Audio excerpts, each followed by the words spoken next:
ప్రియులారా, మన ప్రభు అయిన యేసుక్రీస్తు నామంలో మీకు శుభోదయం. ఆయనను గూర్చి అనుదిన ఆత్మీయ ఆహారం, మార్చ్ 22 శనివారం. నేటి మన ధ్యాన లేఖనం అపోస్తలుల కార్యములు 9వ అధ్యాయం 11వ వచనం. అతడు, ప్రభువా, ఇదిగో నేనున్నాను అనెను. ఇదిగో అతడు ప్రార్థన చేయుచున్నాడు. వ్యాఖ్యాన అంశం: పౌలు భక్తుని క్లుప్త ప్రార్థనలు. మొదటి భాగం. వ్యాఖ్యాన అంశం: పౌలు భక్తుని క్లుప్త ప్రార్థనలు. మొదటి భాగం. వ్యాఖ్యానం: పౌలు చేసిన ప్రార్థనలన్నీ 2-3 వచనాలే రాసి ఉన్నాయి. అన్నిటికన్నా పెద్దది 7 వచనాలు. గంటల తరబడి పదే పదే వ్యర్థమైన మాటలు చిలక పలుకుల్లాగా ఉచ్చరిస్తూ చేసే ప్రార్థనలకు పౌలు చేసిన ప్రార్థనలు, పరిశుద్ధాత్ముడి పత్రికలో నమోదు చేయించిన ప్రార్థనలు ఆచరణీయంగా ఉన్నాయి. చాలా మటుకు మన వాళ్ళు చేసే ప్రార్థనలు ఊకదంపుడు ప్రార్థనలే. మార్టిన్ లూథర్ మాటల్లో చెప్పాలంటే, నీవు ప్రార్థించేటప్పుడు నీ మాటలు కొంచెంగా ఉండాలి, నీ ఆలోచనలు, అనుభూతులు విస్తారంగా ఉండాలి. అన్నిటికీ మించిన ప్రార్థన లోతైనదిగా ఉండాలి.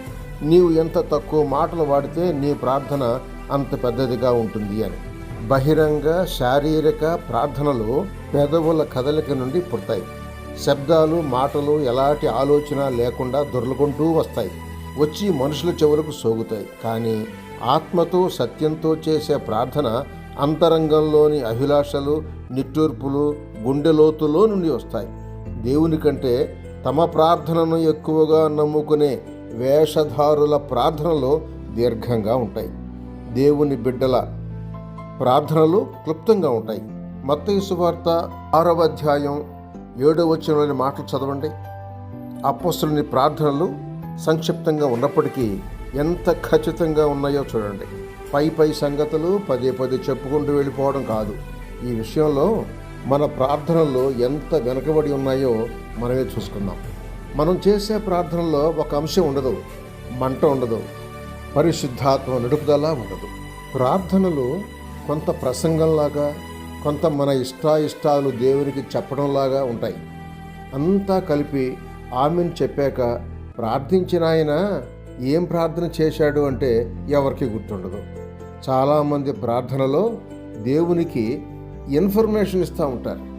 మత్తయి సువార్త 6వ అధ్యాయం 9-13 వచనాల్లోని ప్రభువు నేర్పిన ప్రార్థన, యోహాను సువార్త 17వ అధ్యాయంలో ప్రభువు చేసిన ప్రార్థనలో ఉన్న నడుపుదల చూస్తే మన ప్రార్థనలో డొల్లతనం తెలుస్తుంది. శుభములతో వందనాలు.